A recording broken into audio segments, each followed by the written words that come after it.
नमस्कार, UP exam channel पर आपका स्वागत है। मैं हूं कुमार सर। मैं पीसीएस से सिलेक्टेड हूं।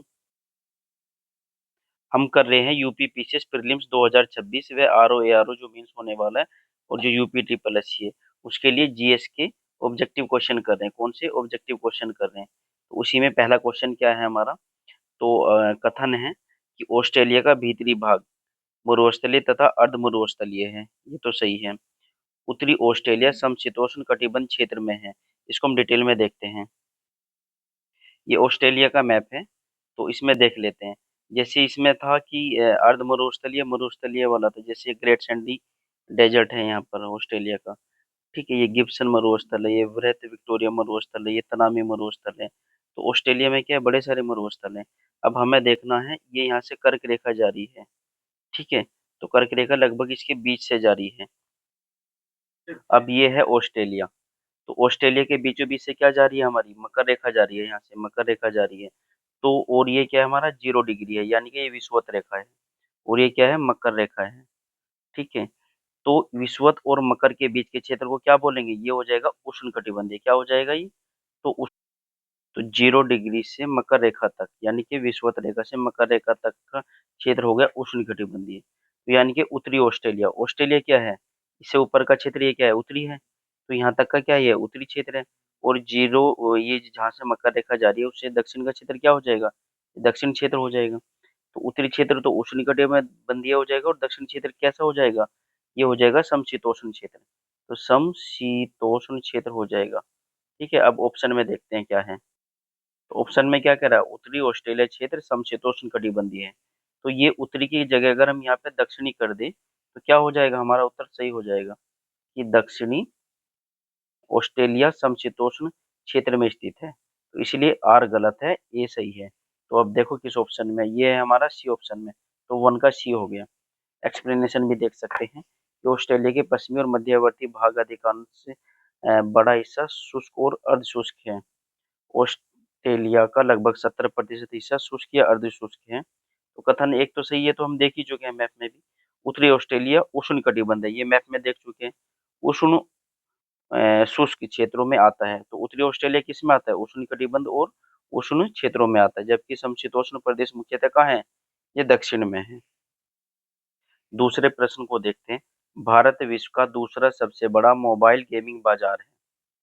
दूसरी कारण क्या है इसका? भारत में 950 मिलियन से ज्यादा इंटरनेट के उपयोगकर्ता हैं। तो भारत दूसरा सबसे बड़ा मोबाइल गेमिंग बाजार नहीं है। क्यों? इसका एक्सप्लेनेशन देखते हैं। तो भारत डाउनलोडिंग को आधार माना जाए, अगर डाउनलोडिंग को आधार माना जाए तो भारत मोबाइल गेमिंग बाजार में किस पर है, शीर्ष पर है। और यहाँ पे क्या दे रहा है ये, यहाँ पर दूसरा सबसे बड़ा दे रहा है। तो ये गलत हो गया। अगर डाउनलोडिंग के केस में देखें तो मोबाइल गेमिंग बाजार में भारत शीर्ष पर है। यदि राजस्व को आधार माना माना जाए तो भारत शीर्ष 5 देशों में भी शामिल नहीं है। तो कथन तो गलत हो गए यहाँ से। अब देखते हैं कि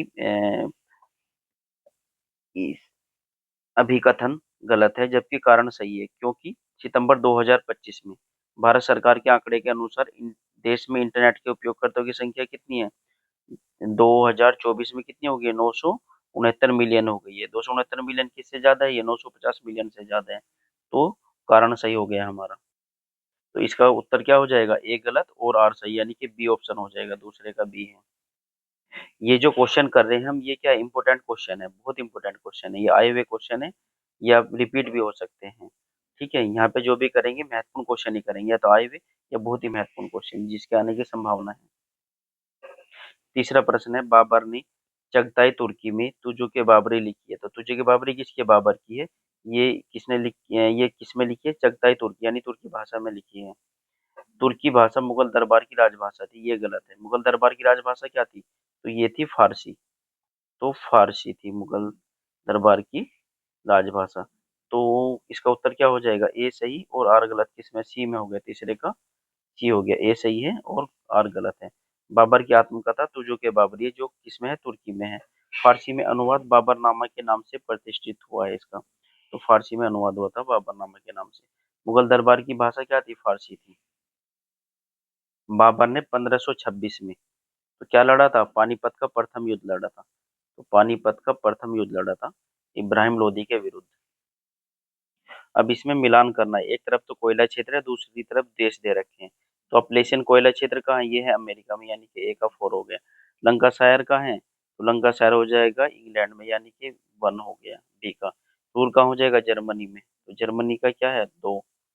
फिर है कुजबास, कुजबास कहाँ है? रूस में है, यानी कि 3। तो 4 ए के 2 3 किस में है? तो 4 1 2 3 ए में है, तो चौथे का ए ऑप्शन हो गया। आगे बढ़ते हैं, पांचवें क्वेश्चन पर को देखते हैं। पांचवा देखते हैं, पारिस्थितिकी तंत्र के संदर्भ में कौन सा कथन सही है, ये बताना है। पहली स्टेटमेंट क्या है? हरे पौधे स्थलीय पारिस्थितिकी तंत्र में अपनी पत्तियों पर पड़ने वाली सूर्य की रोशनी का लगभग 1% ऊर्जा को ग्रहण करते हैं। अगर 100% ऊर्जा आती है, ठीक है, तो ये जो पत्तियां हैं, पत्तियों पर पड़ने वाली सूर्य की रोशनी का कितने प्रतिशत ग्रहण करते हैं? 1%। तो ये सही है हमारा। लगभग 10% कार्बनिक पदार्थ उपभोक्ताओं के अगले उच्च स्तर तक पहुंचते हैं, ये भी सही है। एक्चुअली एक लिंडमैन का नियम है, तो लिंडेमैन का नियम क्या बोलता है कि जो 10% ऊर्जा का नियम है, 10% ऊर्जा ही अपने से उच्च स्तर में जा पाती है। एक्सप्लेनेशन देख लेते हैं इसका, कि ऊर्जा कार्बनिक पदार्थ केवल ऊर्जा का स्थानांतरण ट्रॉपिक स्तरों के बीच होता है, जो औसतन 10% के आसपास माना जाता है। कितना होता है? 10% होता है। इसे लिंडमैन का 10% नियम भी कहते हैं। तो कथन 2 भी सही है, तो उत्तर क्या हो जाएगा इसका? ए और 2 दोनों सही है, यानी कि सी उत्तर हो जाएगा पांचवे का। ये हो गया सी। तो पहला भी सही है, दूसरा भी सही है, यानी कि दोनों सही हो गए। छठा क्वेश्चन देखते हैं, निम्नलिखित में से कौन सी घटनाएं 1911 में घटित हुई है? तो बंगाल का विभाजन रद्द करना, तो इसकी घोषणा कब हुई थी? 1911 में हुई, तो ये भी सही है। राजधानी का कलकत्ता से दिल्ली में परिवर्तन, इसकी भी घोषणा 1911 में हुई थी। कांग्रेस और मुस्लिम लीग के बीच लखनऊ समझौता, ये 1916 में हुआ था। तो 3 नहीं होगा, क्या हो जाएगा उत्तर? 1 और 2। 1 और 2 किस में है? ए में है, तो छठे का ए हो गया। थोड़ी एक्स्ट्रा जानकारी देख लेते हैं, बंगाल का विभाजन कब हुआ था? 1905 में हुआ था विभाजन, ठीक है जी। राजधानी का कलकत्ता से दिल्ली में परिवर्तन, ये हमने देख लिया 1911 में हुआ था, लेकिन लागू कब हुआ है? ये 1912 में हुआ है। अच्छा, ये जो बंगाल का विभाजन रद्द हुआ, घोषित तो हो गया था 1911 में ही, लेकिन ये लागू कब हुआ? 1912 में हुआ है। इसका एक्सप्लेनेशन में भी यही दे रखा है। तो बंगाल का विभाजन 1911 में हुआ है, 1905 में बंगाल विभाजन हुआ था। तो बंगाल विभाजन को 12 दिसंबर 1911 के दिल्ली दरबार में रद्द करने की घोषणा की गई है। ठीक है, तो 1911 में क्या कर दिया था? घोषणा कर दी थी। प्रशासनिक पुनर्गठन, जैसे उड़ीसा का गठन 1912 में प्रभावी हुआ, तो प्रभावी कब हुआ? ये 1912 में हुआ है। ठीक है। अब राजधानी परिवर्तन का देख लेते हैं। राजधानी का कलकत्ता से दिल्ली में परिवर्तन 1911 में घोषित हुआ था। तो उसी दिल्ली दरबार में ही, जो दिल्ली दरबार हुआ था, ये 12 दिसंबर 1911 में हुआ था। तो इसी दिल्ली दरबार में भारत की राजधानी कलकत्ता से दिल्ली स्थानांतरित करने का निर्णय लिया गया, यानी घोषित किया गया है। औपचारिक स्थानांतरण कब हुआ है? 1912 में पूरा हुआ है। लखनऊ समझौता 1916 में मुस्लिम कांग्रेस और मुस्लिम लीग के बीच हुआ था ये। अच्छा, जो कांग्रेस का जो लखनऊ अधिवेशन हुआ था, उसकी अध्यक्षता किसने की थी? मजूमदार ने की थी। सातवां क्वेश्चन है, निम्नलिखित घटनाओं पर विचार करना और कालक्रम में लगाना है। जैसे पुनः समझौता, तो पुनः समझौता कब हुआ था? ये हुआ था 1932 को, 24 सितंबर 1932 को हुआ था ये। फिर है हमारा सविनय अवज्ञा आंदोलन की समाप्ति। तो सविनय अवज्ञा आंदोलन चला था, ये 1930 में चला था, लेकिन समाप्ति कब हुई थी इसकी? तो इसकी हुई थी, तो अंतिम रूप से समाप्ति हुई थी इसकी 1934 में हुई थी। अब हम देखते हैं गांधी इरविन समझौता कब हुआ था? ये 5 मार्च 1931 को हुआ है ये। फिर देखते हैं द्वितीय गोलमेज सम्मेलन। द्वितीय गोलमेज सम्मेलन कब हुआ? 7 सितंबर से 1 दिसंबर 1931 को। तो अब लगा लेते हैं, पहले कौन आएगा? तो 1932 में तो हो गया पूना, 1932 में पूना समझौता होगा, तो पहले पहले आएगा। फिर दूसरे में कौन आएगा?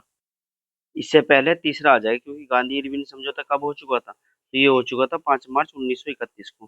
तो ये हटा देते हैं, तो पहले क्या हो जाएगा? 3 हो जाएगा, क्योंकि ये 1931 को हो चुका था। फिर है इसके बाद आएगा हमारा 4 आ जाएगा, क्योंकि द्वितीय गोलमेज सम्मेलन कब हुआ है? ये भी 1931 को हुआ है, लेकिन ये बाद में हुआ, दिसंबर में हुआ है। ठीक है, सितंबर से 7 सितंबर से 1 दिसंबर तक हुआ है। तो 3 के बाद क्या आ जाएगा फिर? तो 4 आ जाएगा। फिर उससे पहले क्या है? उसके बाद क्या आएगा? पुनः समझौता 1932 में हुआ है ये। ठीक है, तो 1 आ जाएगा, 3 4 1 3 4 1 देखो किसमें है, तो ये है 3 4 1 डी में, तो उत्तर डी हो गया, सातवें का डी है। ये एक्सप्लेनेशन है, आप देख लीजिएगा वीडियो रोककर। आठवें प्रश्न में क्या है, भारतीय वन स्थिति रिपोर्ट 2023 के अनुसार उत्तर प्रदेश के निम्नलिखित में से किन जिलों में उसकी कुल क्षेत्रफल के 20% से अधिक पर वन है, यानी कि किन जिलों में 20% से अधिक वन है ये बताना है। तो बहराइच में कितना है हमारा, 10.15% वन है। ठीक है। और श्रावस्ती में कितना है, तो श्रावस्ती में है 20.95% वन।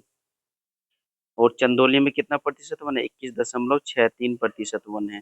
21.63% वन है श्रावस्ती में। तो इस तरह से क्या हो जाएगा उत्तर, तीसरा और दूसरा, यानी कि 2 3 हो जाएगा, सी उत्तर हो जाएगा, आठवें का सी है। आगे बढ़ते हैं, 9वें प्रश्न को देखते हैं, कौन सा सही है ये बताना है। ये कोयला उत्पादक क्षेत्र है और ये राज्य है।